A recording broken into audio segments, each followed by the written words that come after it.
하나님 말씀 보도록 하겠습니다. 하나님 말씀 신약성경 에베소서 6장 18절 한 절 보도록 하겠습니다. 에베소서 6장 18절 한 절입니다. 하나님 말씀이 이러합니다. 모든 기도와 간구를 하되 항상 성령 안에서 기도하고 이를 위하여 깨어 구하기를 항상 힘쓰며 여러 성도를 위하여 구하라. 아멘.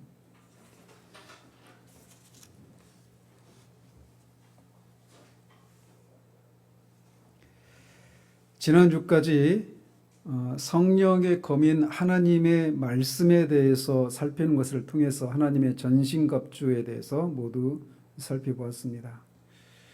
오늘은 성령 안에서 하는 기도에 대해서 살펴보도록 합니다. 다음 주, 그 다음 주까지 하면 아마 에베소서 강해가 모두 끝날 것 같습니다. 사도는 이 에베소서에서 이제 마지막 권면을 합니다. 그것은 항상 성령 안에서 기도하라고 하는 권면입니다. 그리고 이 기도는 신자 자신을 위해서, 그리고 다른 성도들을 위해서, 그리고 사도를 위해서 기도하라고 하는 권면으로 구성되어 있습니다. 어떤 사람들은 이 성령으로 기도하라라고 하는 이것도 하나님의 전신갑주 중에 하나라고 말하기도 합니다. 아니면은 성령의 검에 대한 부가적인 그런 해설이라고 주장하기도 합니다. 그렇지만 이것은 성령 안에서 기도하는 것은 전신갑주의 일부가 아닙니다. 사도가 하나님의 전신갑주로 무장하라고 권면한 데 이어서 곧장 이렇게 항상 성령으로 기도하라 라고 권면을 하고 있는 것은 이런 의미가 있습니다. 그것은 하나님의 전신갑주가 그 효력을 발휘하기 위해서는 하나님과의 교통과 사귐이 있는 가운데서만 가능하다라고 하는 사실을 말해주고 있는 겁니다. 우리가 지난 6주 동안 살펴본 하나님의 전신갑주는 그 자체로는 마귀의 여러 가지 다양한 공격들을 막아내기에 충분하고 매우 효율적인 무기인 것은 사실입니다. 그렇지만 아무리 우리가 이 갑주들로 아무리 무장되어 있다고 하더라도 우리가 기도를 통해서 하나님과의 살아있는 접촉이 없는 채로 있다면 우리는 이 무기들의 효력을 발휘해야 할 상황에서 아무런 도움이 되지 않는 것을 발견하게 되는 겁니다. 우리가 하나님과의 관계를 생생하게 누리고 유지하고 있는 가운데서 이 무기들이 각각의 능력을 발휘하게 되기 때문에 사도는 전신갑주로 무장하라라고 하는 권면에 이어서 성령으로 기도해야 된다라고 하는 권면을 붙여서 말하고 있는 겁니다. 이 사도가 의도하고 있는 것을 잘 해석한 찬송가 가사가 있는데, 당신의 갑옷을 빛나게 하려면 항상 경성하고 있어야 하며 너의 대장 앞에서 항상 행하고 힘을 다해 늘 기도하여라 라고 하는 이 찬송가 가사가 사도가 말하고자 하는 것을 잘 정리해 주고 있다고 할 수 있습니다. 한번 이제 예수 그리스도를 믿어서 죄사함을 받고 구원의 감격을 누리고 있는 한 사람의 그리스도인의 모습을 한번 생각해 보십시오. 그 사람의 마음엔 구원의 은혜가 생생하게 살아있어서 주님을 위해서 충성을 다하고자 하는 선한 의욕으로 그의 마음이 가득 차 있을 것입니다. 그는 전에 한 번도 누리지 못한 기쁨과 자신이 살아있음을 생생하게 누리기 시작합니다. 예배는 살아계신 하나님을 만나는 기회이기 때문에 그는 기다림으로 주일을 맞이합니다. 전에는 하지 않던 기도에도 마음을 쏟아서 하나님께 기도하는 것에서 오는 기쁨을 누리기도 합니다. 성경을 읽으면서 전에는 어렵기만 하고 졸리기만 했던 말씀이 깨달아지고 그 깨달음에서 오는 영혼의 시원함을 누리고 말씀을 더 알고 싶은 것에서 오는 열심을 내기 시작합니다. 그런 과정 가운데서 자신이 살아가야 할 이유와 목적이 너무나 분명해지고 그에 따라서 그의 삶에는 매사에 생명과 활기가 넘쳐나게 됩니다. 주님을 위한 것이라면 뭐든지 다 할 것 같고 처음 얼마 동안은 이 일에 있어서 어느 정도 성과를 거두기도 합니다. 이런 일이 진행되는 동안에 그의 생각은 그리스도인의 삶이라고 하는 것은 하나님이 자신에게 주신 은혜에 감사하고 우리들이 해야 될 의무들을 잘 감당하며 사는 것이라고 여기고 살아갑니다. 그래서 이런 은혜들이 있기 때문에 그가 생각하는 그리스도인의 삶이라고 하는 것은 늘 감사와 기쁨만 가득한 그런 삶이라고 하는 생각을 가지게 됩니다. 그런데 사람마다 시기의 차이가 있지만 언제부터인지 어떤 이유들로 인해서 그렇게나 생생하게 다가왔던 이 모든 것들에서 생명의 흔적들이 사라지고 늘 충만할 것만 같았던 구원의 감격들이 사라지고 시들해지는 것을 봅니다. 그러면서 언뜻 내가 과연 구원을 받은 것이 맞는가라고 하는 생각들도 찾아오게 되면서 놀라는 일들이 시작이 됩니다. 그렇게나 가깝게 느껴지는 하나님의 임재를 그 어떤 은혜의 수단들 속에서도 느낄 수 없게 되고 심지어 자신이 믿고 있는 것이 진짜 실제인지 아득하게 느껴지기도 하는 때를 만나게 됩니다. 하나님이 과연 계시는가에 대한 의심마저 들기도 하고 지난날 자신이 누렸던 은혜라고 생각했던 시기들이 마치 꿈처럼 아득하게 느껴집니다. 그러면서 자신에게 한 번도 경험하지 못한 이런 상황들을 맞이하면서 혼란을 겪고 당황을 합니다. 그러다가 하나님의 은혜로 그리스도인의 삶이 마귀와의 영적인 싸움과 투쟁이 있다라고 하는 진리를 듣게 됩니다. 그리고 마귀가 그동안 자신에게 이렇게 공격을 해왔었구나라고 하는 것을 알게 됩니다. 그러면서 자신이 전체적인 구원의 도에 대해서 잘 정리가 되어 있지 않았기에 늘 혼돈을 겪고 침체에 빠지곤 했었다라고 하는 것을 알게 됩니다. 그 지점을 마귀가 틈타서 공격을 해왔기 때문에 내가 구원받은 것이 맞는가? 라고 하는 이 구원의 전체의 이 도에 대해서 흔들리고 회의에 빠졌던 것을 알게 됩니다. 그래서 그것을 무장하기 위해서 총체적이고 보편적인 구원에 대한 크고 영광스러운 진리인 진리의 허리띠로 무장을 합니다. 또한 오직 믿음으로 의롭다함을 받는다는 진리와 실제로 의로운 삶을 사는 그런 의의 호심경으로 무장해야 한다라고 하는 것도 깨닫게 됩니다. 또한 우리가 믿는 바와 우리가 살아야 할 삶에 있어서 확고부동하고 단호하게 서 있기 위해서는 평안의 복음에 예비한 신발을 신어야 한다라고 하는 사실도 깨닫게 됩니다. 또 장차 이루어질 구원에 대한 소망을 묵상하는 것인 구원의 투구가 내게 준비가 안 되어 있었구나라고 하는 것도 깨닫게 됩니다. 악한 자가 우리 안에서 일으키는 의심과 회의를 물리치기 위해서 믿음의 방패로 무장해야 한다라고 하는 것도 알게 되고 성령의 검인 하나님의 말씀으로 무장해서 때로는 마귀의 공격을 방어하기도 하고 그 말씀으로 우리 주님처럼 그 상황에 맞게 그 말씀을 성령의 인도하심을 통해 그렇게 말씀을 사용해서 마귀를 물리쳐야 한다라고 하는 것도 깨닫게 됩니다. 이런 깨달음들을 인해서 그는 비로소 왜 내가 이렇게나 영적인 침체에 자주 빠지게 되었는가를 알게 되고 또 심지어 기독교 신앙 자체에 대한 깊은 회의에 빠지게 되는 일들이 있었던가라고 하는 것에 대한 해명을 받게 됩니다. 그래서 이런 진리들로 자신이 무장해야 한다라고 하는 것을 인식하고 이제 그 진리들로 무장하고 전과는 달리 마귀가 다양한 방식으로 자신을 공격해 올 때 이런 무기들로 방어할 뿐만 아니라 또 말씀으로 공격해서 마귀를 물리칠 수 있다라고 하는 소망을 품게 됩니다. 그리고 그런 진리를 아는 일들에 힘을 씁니다.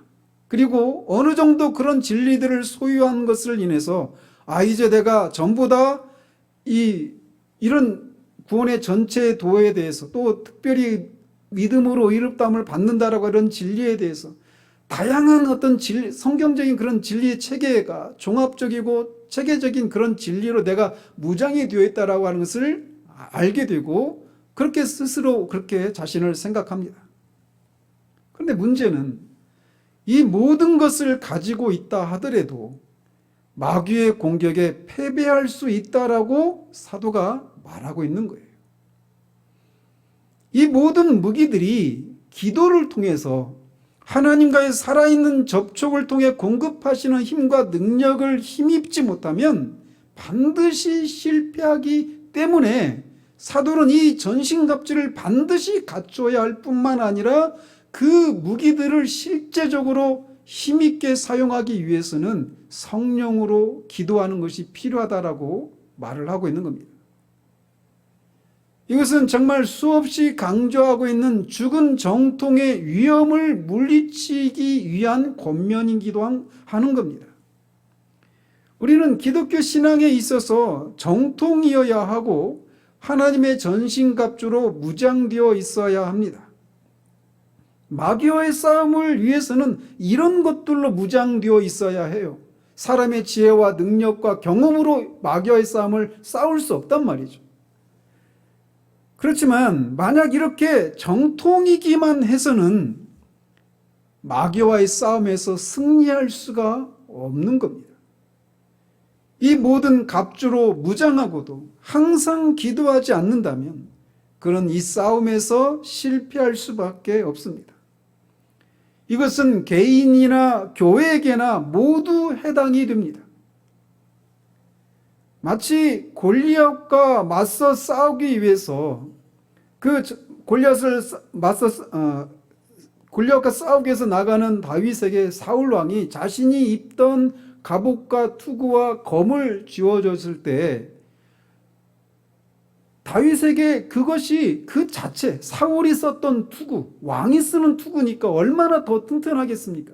왕이 입었던 그 갑옷이고 또 칼이니까 얼마나 다른 것들에 비해서 얼마나 뛰어난 그런 무기였겠어요. 그런데 다윗이 투구를 쓰니까 너무 크죠. 그 자체로는 아주 훌륭한 투구이지만 다윗에게는 맞지 않아요. 사울은 다른 사람보다 어깨 위가 하나 더 있는 그렇게 키가 큰 사람이었거든요. 갑옷도 마찬가지고 칼도 마찬가지였습니다. 그 자체로 훌륭한 무기들이었지만 다윗이 그것을 활용하기에는 다윗에게 맞지 않는 거예요. 그래서 그거를 아무런 효용 가치가 없게 되는 거죠. 마찬가지로 우리가 진리로 무장하고 있다고 하더라도 그리고 그 진리가 매우 정통인 그런 진리이라고 하더라도 기도를 통해서 공급되는 힘과 능력을 힘입지 못하면 우리는 그것들을 제대로 활용하지 못하게 되는 겁니다. 그렇기 때문에 사도가 앞에 6장 10절에서 주 안에서와 그의 힘의 능력으로 강건하여져야 한다라고 말했던 것을 다시금 여기서 강조하고 있는 거예요. 우리가 기도를 통해 하나님과 교통하고 살아있는 접촉을 하지 않는다면 이 모든 무기들은 그 자체로는 훌륭하지만 무용지물이 되고 마는 거라는 거죠. 우리가 기독교 진리를 알고 깨닫는 것은 너무나 중요합니다. 이것은 기독교인의 삶을 살아가는 데 있어서 너무나 중요한 일이에요. 그러나 동시에 이 진리가 힘을 발휘하기 위해서 기도하는 것 역시 너무나 중요한 것입니다. 말씀과 기도. 이것을 우리 신앙의 조상들은 은혜의 방편이라고 이렇게 불렀는데 이 말씀과 기도는 항상 같이 가야 하는 거예요. 그런데 안타깝게도 우리의 신앙생활하는 사람들의 신앙생활의 그런 면면을 살펴보면 가장 흔한 모습은 이 둘 모두의 열의를 보이지 않는 모습입니다. 말씀을 알려고 하는 일에 열심을 내지 않고 기도하지 않아요. 이 모습이 가장 많이 발견되는 모습이에요. 그만큼 우리 시대가 너무나 가난한 시대인 거죠. 그런데 그나마 열심히 있다고 하는 사람들은 이 둘 중 어느 하나에만 치중되어 있는 모습들이 또 주류를 이루고 있습니다. 그래서 어떤 사람은 기도에 열심을 내고 기도하면서 신비한 여러 가지 체험을 하기도 합니다. 그런데 말씀에 대한 깨달음이나 진리를 아는 지식에 있어서 정리되어 있지 않고 성경적이지 않고 매우 혼란스러운 생각들을 가지고 있는 사람들이 있어요. 그런데 다 기도하지 않는 사람들이 대다수이기 때문에 그렇게 기도하는 사람들이 대단한 사람처럼 보인단 말이죠. 또 반대로 진리에 대해서 매우 정통하고 다른 사람들을 가르치고 다른 사람들의 어떤 가르침들 속에 있는 어떤 오류나 허점들, 잘못된 것들을 정말 정확하게 분별하고 찝어낼 수 있는 그런 정도로 말씀을 깨닫고 진리를 아는 일들에 열심을 내는 사람들이 있습니다. 그렇지만 그 지식이 그로 하여금 하나님을 찾고 갈망하는 것으로 이어지지 않는 그런 부류의 사람들을 봅니다. 이 두 가지 모두 다 한쪽으로 치우쳐 있는 모습이라고 할 수 있어요. 우리는 진리로 무장되어 있어야 될 뿐만 아니라 기도를 통해서 그 진리가 실제적으로 그 하나님의 전신갑주가 실제적으로 활용되고 능력을 발휘할 수 있는 힘과 은혜를 공급받는 일들이 필요한 것입니다. 신학은 하나님에 대한 지식입니다. 르이준스는 좋은 신학은 하나님에 대한 지식이 우리로 하여금 하나님을 찾고 알도록 만드는 신학이라고 말을 합니다. 제가 르이준스를 개인적으로 좋아하는 지점이 바로 이 지점이에요. 하나님에 대해서 아는 것이 아니라 하나님을 아는 것이어야 합니다. 하나님에 대해서 아는 지식을 추구하는 사람들은 처음 얼마 동안은 자신이 몰랐던 지식을 알아가는 것에서 오는 즐거움과 기쁨을 누리고 어느 정도 그런 지식이 자신 안에서 정리가 되기 전까지는 나도 하나님을 찾고 있구나 이렇게 생각할 수 있습니다.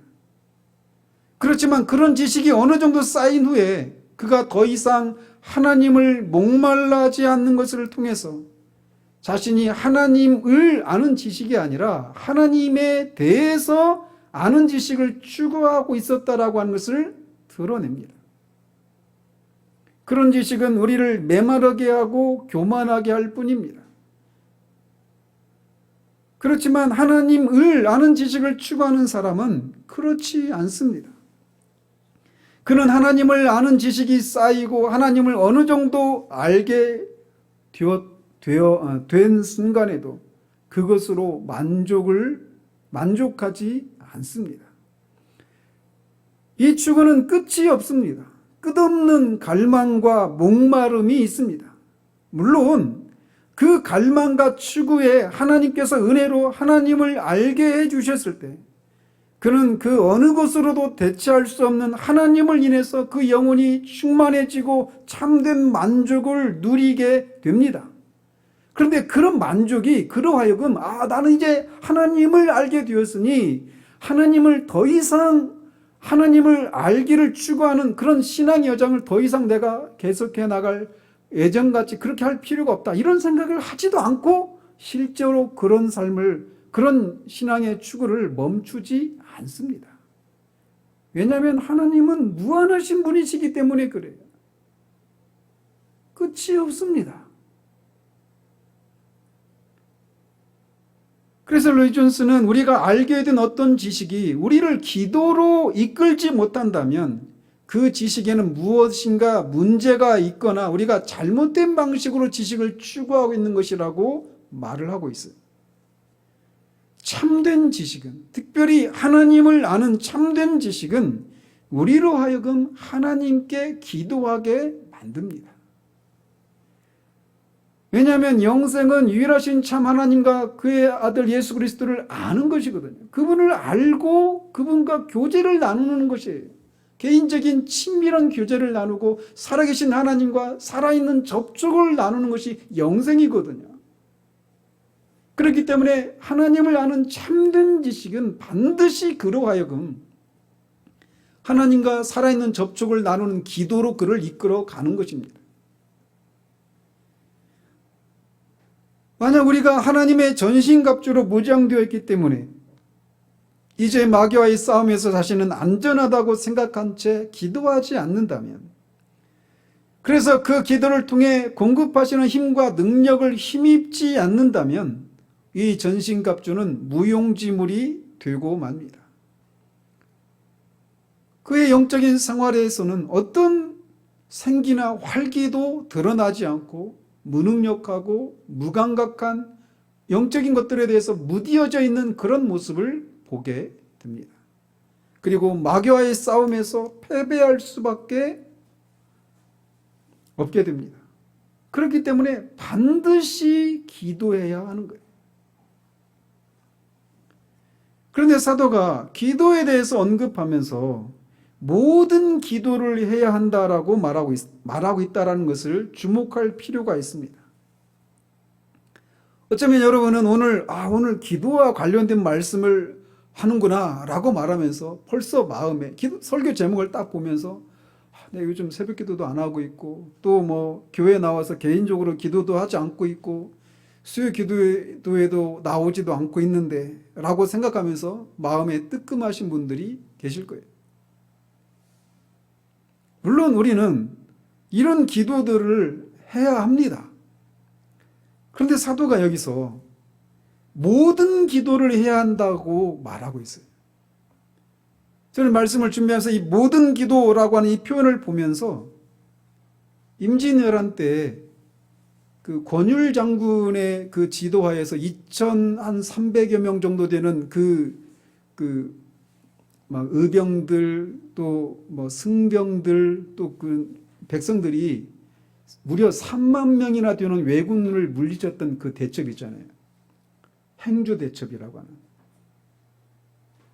그 장면이 떠올랐어요. 여러분들이 아시는 분은 아시겠지만 행주 거기가 그 성을 행주산성이라고 하잖아요. 지금도 있잖아요. 행주산성 고향이. 행주 여자들이 행주 치마에 돌을 담아다 막 날라가지고 그 돌을 막 던지고 하면서 그렇게 왜군을 물리친 거예요. 당시 전투에서 그렇게 행주 치마를 두르는 여인들까지 다 동원돼가지고 그 10배가 넘는 거의 15배 가까운 이 왜군을 총동원을 해서 물리친 겁니다. 여기가 무너지면 이 왜군들을 물리쳐서 반드시 수도를 탈환해야 된다라고 하는 이 일념으로 똘똘 뭉쳤던 거죠. 남녀 성내에 있는 모든 사람들이 남녀노소를 가리지 않고 총력을 기울여서 그렇게 왜군을 물리쳤던 것이 행주 대첩과 관련된 일이에요.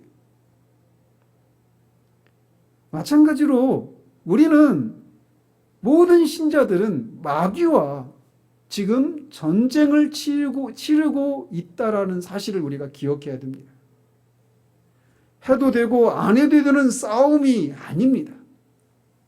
몇몇 소수의 깊은 기도의 세계를 경험하는 사람들만 참여하는 전투가 아니에요. 모든 남녀노소를 불문한 모든 신자들이 참여해야 하는 싸움이 마귀와의 싸움입니다.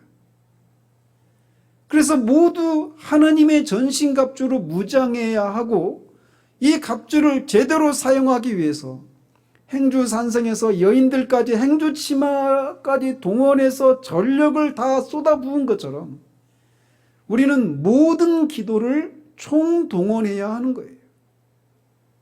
그래서 다니엘처럼 하루에 정해진 시간에 그렇게 규칙적으로 하는 그런 기도도 해야 되고, 베드로가 감옥에 갇혔을 때 온 교회가 모여서 기도했던 것처럼 그렇게 공적인 기도도 해야 되고, 주님처럼 새벽에 하는 기도도 해야 되고, 또 때로는 밤을 새워서 기도하는 기도도 필요하고, 금식을 하면서 하는 기도도 때로는 필요하고 하다라는 거죠.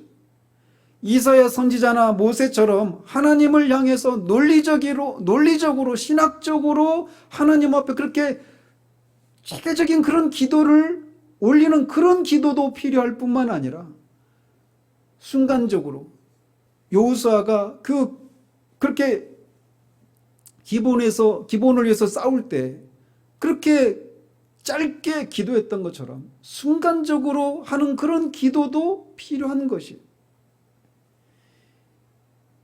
때로는 무릎을 꿇고 하는 기도도 할 수도 있고, 서서 하는 기도도 할 수 있는 것이고, 산책을 하면서 또는 길을 걸어가면서 버스를 타고 전철을 타고 사람들을 누군가를 만나는 그런 과정에서도 우리는 순간적으로 하는 그런 기도까지 총동원해야 하는 것이라는 거죠. 행주산성의 그 장면을 떠올려 보십시오. 행주산성의 모든 사람들이 자신이 할 수 있는 모든 힘과 장비를 다 끌어모아서 왜군과 싸웠던 것처럼 우리는 성경에 등장하는 다양한 모든 종류의 기도를 동원할 필요가 있다는 것입니다.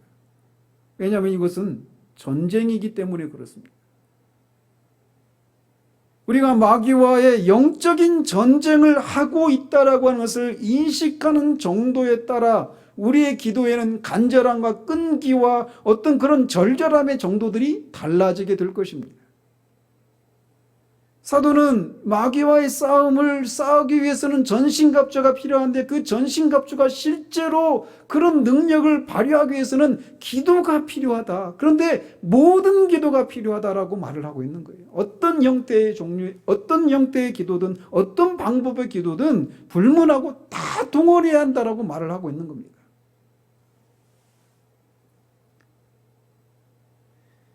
이어서 그는 항상 기도하라고 말합니다. 왜냐하면 마귀와의 싸움은 휴전이 없기 때문에 그렇습니다. 저나 여러분이나 다 6.25 전쟁 이후의 세대에 태어난 사람들이기 때문에 우리는 북한과 이렇게 대치하고 있는 이런 상황 속에서 살아가는 것에 너무나 익숙해져 있어요. 그래서 북한과의 전쟁에 대한 긴장을 평상시에 그렇게 많이 하고 있지 않습니다. 물론 정세에 따라서는 그런 어떤 전쟁의 위기감을 느끼는 그런 때도 찾아오곤 하지만 대체적으로 지금 시대에는 전쟁에 대한 염려에 사로잡혀 살고 있지는 않아요. 밖에서 우리나라를 볼 때는 그렇지 않거든요. 근데 정작 우리 안에 이 땅에 살고 있는 우리들은 전쟁에 대한 그런 위험을 그렇게 크게 평상시에 느끼지 않고 살아가고 있어요. 그런데 우리가 알다시피 우리는 종전을 한 게 아니에요. 6.25 전쟁이 끝난 게 아니에요. 1950년에 6월 25일 날 전쟁이 시작됐지만 그 전쟁이 공식적으로 종전된 게 아니란 말이에요. 잠시 휴전 중이에요. 그래서 휴전선이죠. 그게 국경선이 아니고 정전 체제 아래 우리가 있는 거예요. 휴전선 근처에서 사는 사람들이나 또는 거기에 복무하고 있는 군인들 몇몇을 군인들과 또 그와 관련된 가족들을 제외하고는 대부분은 우리가 아직 전쟁 중이라고 하는 인식을 그렇게 갖고 있지 않고 살아가고 있어요.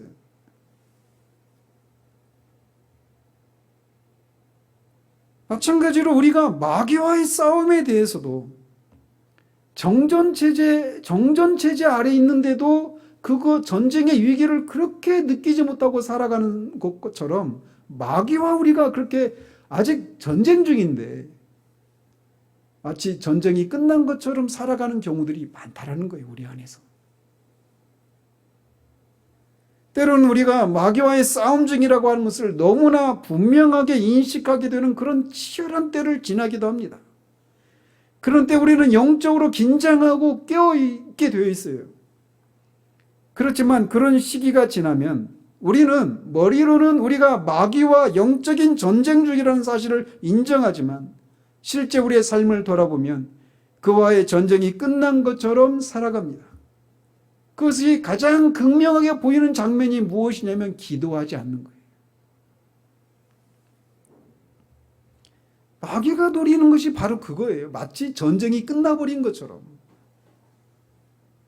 그렇기 때문에 사도는 깨어 구해야 한다라고 강조하고 있는 겁니다. 항상 기도해야 되는 거예요. 왜? 마귀와 아직 우리가 싸움 중이기 때문에, 전투 중이기 때문에. 깨어있지 않으면 우리는 마귀와의 전쟁을 치르고 있는 중이라는 것을 잊고 하나님의 전신갑주도 준비하지 않은 채 있거나 하나님의 전신갑주로 무장한 것에 만족한 채 정전 체제 아래서 살아가는 사람들처럼 그렇게 영적으로 무딘 채 살아가기 쉽습니다.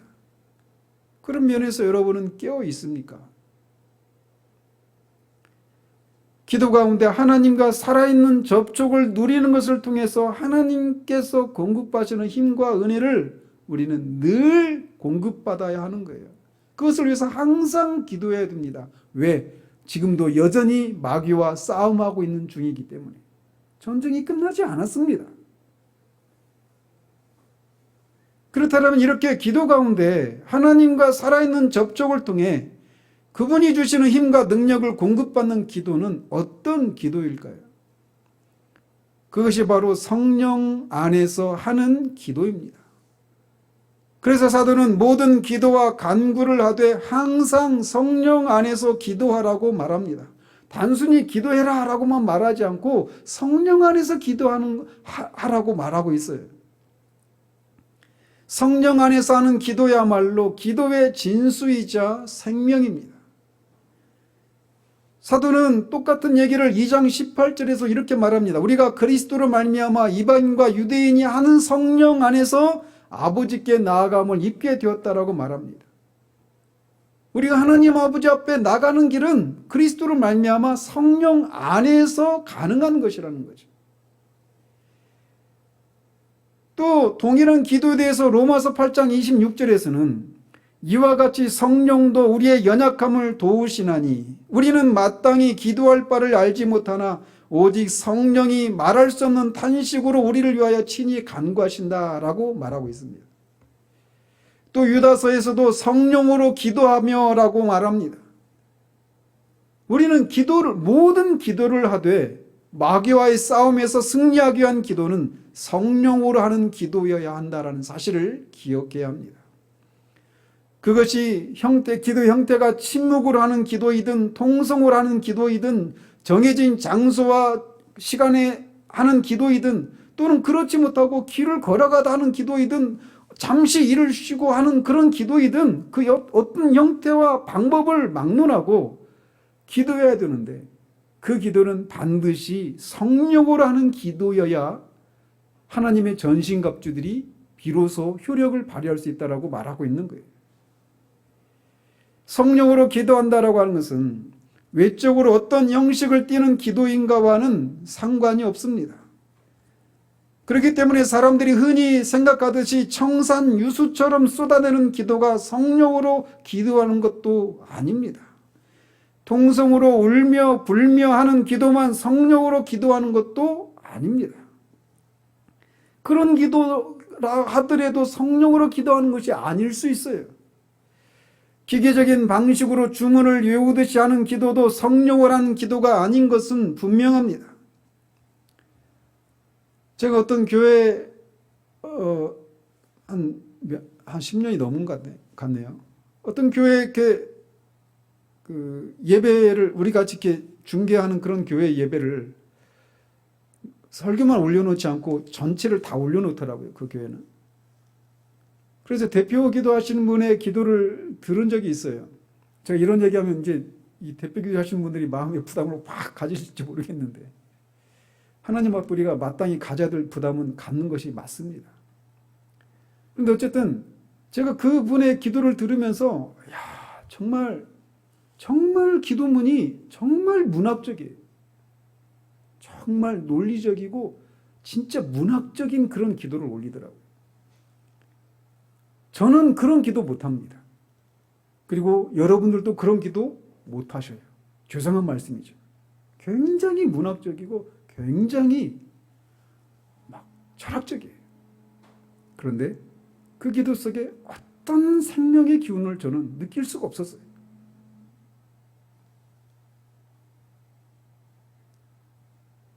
형식과 의례를 중요하게 생각하는 로마 카톨릭의 미사에 참여해 보신 분들은 아시겠지만 거기에는 일종의 경외감 같은 것을 불러일으키는 요소들이 있습니다.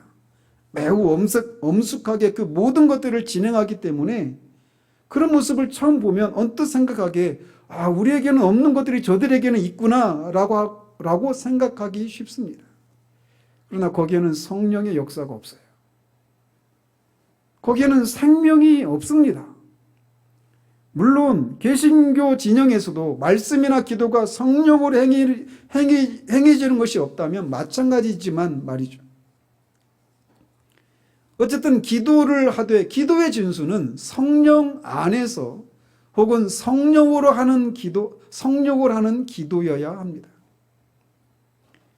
여기에 기도에 놀라운 신비와 능력이 있습니다.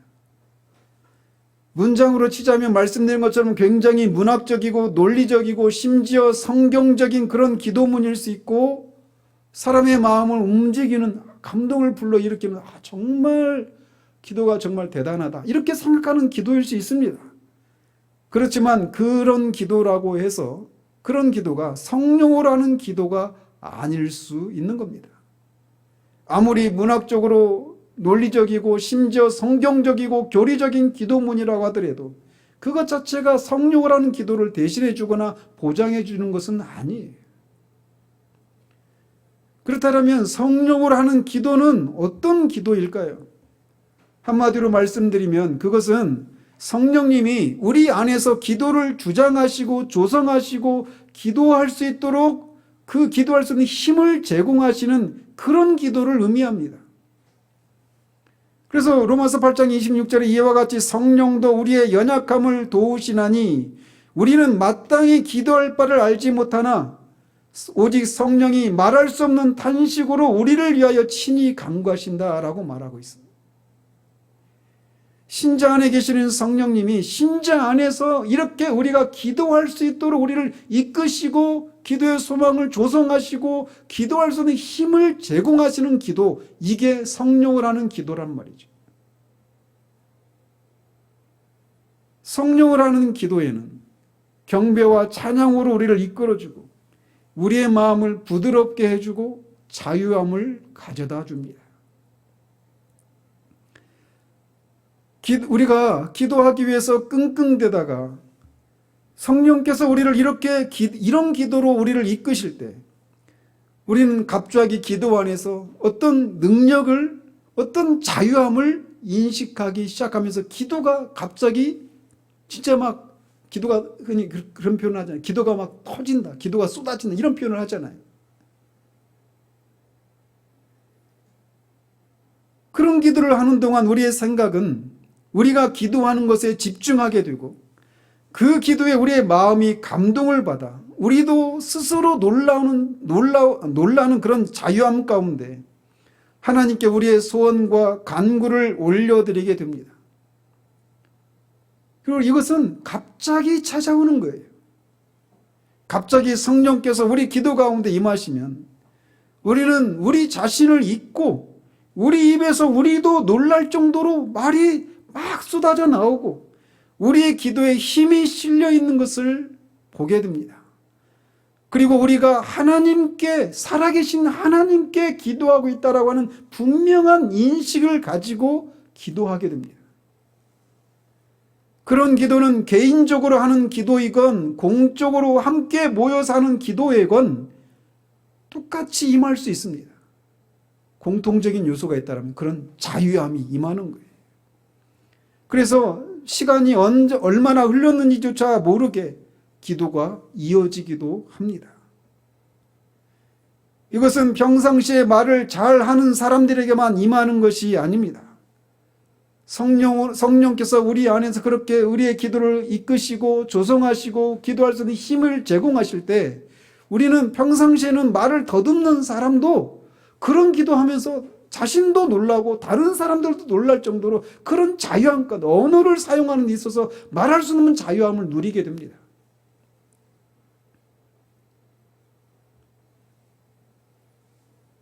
그리고 평상시에 기도하는 것을 잘 보지 못했던 사람들이 그런 기도를 하게 될 때 다 놀라는 일이 일어나게 되는 거예요. 일단 성령을 하는 기도가 무엇인지를 알게 된 사람은 성령을 하는 기도가 아닌 것에서 어떤 만족을 누릴 수 없습니다. 그래서 정기적으로 기도를 정해진 시간에 정해진 어떤 정도의 시간 기도를 하고 있어도 기도를 끝내고 와도 성령으로 기도하지 않게 되는 데서 오는 그 영혼의 공허함을 가지게 돼요. 그러나 시간의 길고 짧음을 막론하고 성령으로 기도하는 그 기도를 하고 나면 그 영혼에 말할 수 없는 그런 자유함과 충만함을 생생함을 생기를 활기를 느끼게 됩니다. 누리게 됩니다. 그래서 성령으로 기도하는 것이 무엇인지 알게 되면 우리가 늘 기도에 대해서 내 기도하는 그 시간 그때가 가장 나한테 좋다라고 그렇게 부르면서 마음에 찔리잖아요. 찔림이 없게 됩니다. 진짜 감히 기도하는 시간이 가장 좋다라고 말할 수 있어요. 왜? 성령으로 하는 기도 속에 우리가 그토록 알고 있었던 머리로 알고 깨닫고 정리된 그런 지식들, 그런 진리들, 그 하나님을 기도 가운데 만나고 교제를 나누기 때문에 그 모든 것들이 실제로 어떤 생생하게 우리에게 다가오기 때문에 기도하는 시간이 가장 소중하고 귀하게 느껴지기 시작해요. 어떤 문제가 있어도 기도의 자리에 나가서 성령으로 기도하게 되면 답을 얻게 되니까요. 그전에도 말씀드렸잖아요. 이 세계 가장 똑똑한 그런 사람이 그리고 가르치는 것도 똑똑할 뿐만 아니라 가르치는 것도 정말 잘하는 그런 사람이 우리의 가정교사가 된다라고 한다면 그 사람한테 우리가 어떤 과외를 받는다라면 얼마나 우리가 도움을 많이 받겠습니까? 근데 신자 안에는 전지하시고 전능하신 성령님이 우리 안에 계시단 말이에요. 그 성령님이 우리의 기도를 이끄시고 조성하시고 기도할 수 있는 힘을 제공하시는 그런 기도를 할 때 우리가 이 세상에서 어떤 위험을 만난다 한들 그것이 우리에게 위협이 되겠습니까? 신자의 특권이 바로 여기 있는 거예요.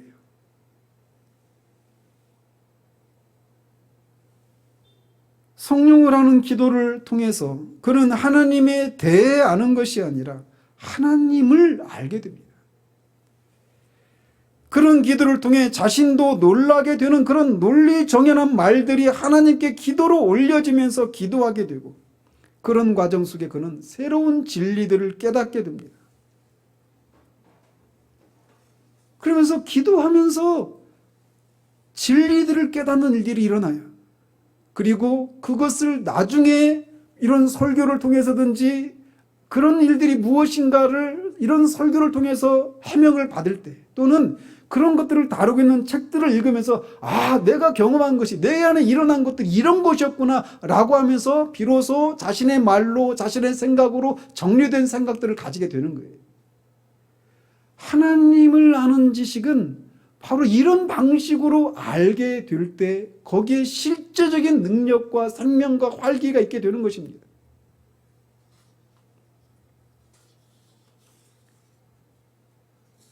앞에서도 말씀드린 것처럼 참된 지식은 우리를 하나님께 기도하도록 이끌어줘요.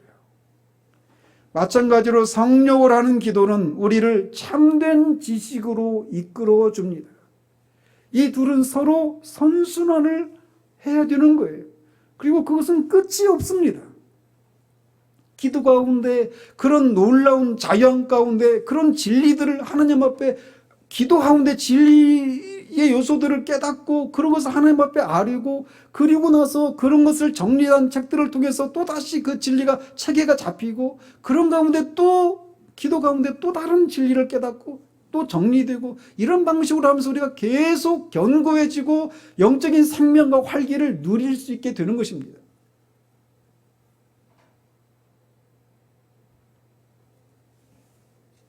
제가 신대원에 다니면서 통료 전도사님한테 그런 얘기를 했어요. 내 안에 뭔가 있다면 그거는 내가 책을 통해서 읽은 것보다 기도를 통해서 얻은 게 더 많다. 감히 그랬습니다. 그런 기도를 통해 알게 된 지식에는 힘이 있습니다. 능력이 있습니다. 그런 기도를 통해 알게 된 진리에는 그런 힘과 능력이 있어요. 그렇기 때문에 하나님의 전신갑주로 무장해야 할 뿐만 아니라 성령으로 기도해야 하는 겁니다. 그래야 힘과 능력을 공급받고 우리가 알고 있는 지식이 죽어있는 지식이 아니라 살아있는 지식이 되어서 그것으로 마귀의 공격을 방어하기도 하고 물리칠 수 있게 되는 것입니다. 그러므로 우리는 성령으로 기도하기를 힘써야 합니다. 그리고 항상 이런 기도를 드리기를 소망하고 또 기대해야 돼요. 이런 측면에서 여러분들의 기도 생활은 어떻습니까? 아예 기도하지 않고 있다라면 정말 여러분의 영혼은 아주 심각한 상황 가운데 있는 겁니다. 다시 말씀드리지만 모든 기도를 말하는 거예요. 여러분이 새벽 기도를 나와야 된다, 수요 기도에 나와야 된다, 이것만 말씀드린 게 아니에요. 그렇지 못한 상황이라면 여러분이 있는 자리 가운데 짧은 순간이라도 차를 운전하며 가는 시간이든지 그런 짜투리 시간들, 그런 시간들을 활용해서라도 우리는 성령으로 기도하는 것이 무엇인가를 아는 그런 기도 생활을 해야 되는 거예요. 기도의 형식은 유지하고 있지만 거기에 성령의 지도하심과 인도하심과 힘을 주시는 것이 없다면 그런 기도 생활은 우리를 자기 의에 빠지게 하고 하나님을 슬프시게 할 뿐입니다. 기도는 살아계신 하나님과의 살아있는 접촉이어야 합니다. 그런 기도를 드릴 때 우리는 하나님에 대한 지식이 아니라 하나님을 아는 지식을 소유하게 됩니다. 그 지식만이 참된 지식입니다. 그 지식은 우리를 하나님을 찾고 추구하게 만듭니다. 그리고 그런 기도를 드릴 때 우리는 모든 진리가 살아있고 마귀와의 싸움에서 승리할 수 있게 되는 겁니다. 그러니 모든 기도와 간구를 올려드리십시오. 그리고 항상 성령으로 기도하기를 힘쓰십시오. 이 땅에서 신자가 누리는 특권이 바로 이거예요. 성령을 하는 기도를 통해서 하나님과 살아있는 접촉을 우리가 누릴 수 있다는 것입니다. 그게 참된 기도일 뿐만 아니라 그게 참된 기독교인 겁니다. 헬리스 쿠걸이 말했잖아요. 인간의 영혼 안에 있는 하나님의 생명, 이게 기독교예요. 성령으로 항상 기도하셔서 정말 우리가 믿는 바 이 도리에 또 우리가 그리스도인으로서 살아가야 될 그 삶의 자리에 굳게 서서 뒤로 물러가지 않고 전진해 나가는 그런 삶을 사는 우리 모두이기를 우리 주님의 이름으로 축원드립니다. 기도하겠습니다. 하나님 아버지, 사도가 항상 성령 안에서 기도하라고 하는 이 권면을 마지막으로 살펴보았습니다. 이 권면을 하고 있는 사도는 지금 감옥에 갇혀 있는 상황이었습니다. 빌립보서를 쓰고 있는 상황과 똑같이 그 같은 상황, 같은 장소에서 에베소서를 쓰고 있었습니다. 그가 에베소서에서 많은 권면들을 하고 맨 마지막으로 이 모든 것 위에 성령으로 항상 기도해야 됨을 강조하고 있는 이 사실을 우리가 기억할 수 있도록 도우시옵소서.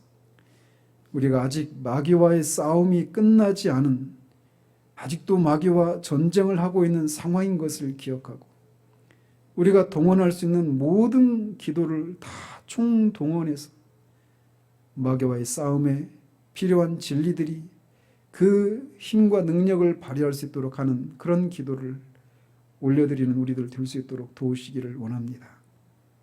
성령을 하는 기도를 통해 정말 말할 수 없는 자유함과 진리를 알고 살아계신 하나님과 접촉을 누리는 데서 오는 영적인 생명과 활기를 이 땅에서 누리며 살아가는 우리 모두 될 수 있도록 주님 도와주시옵소서.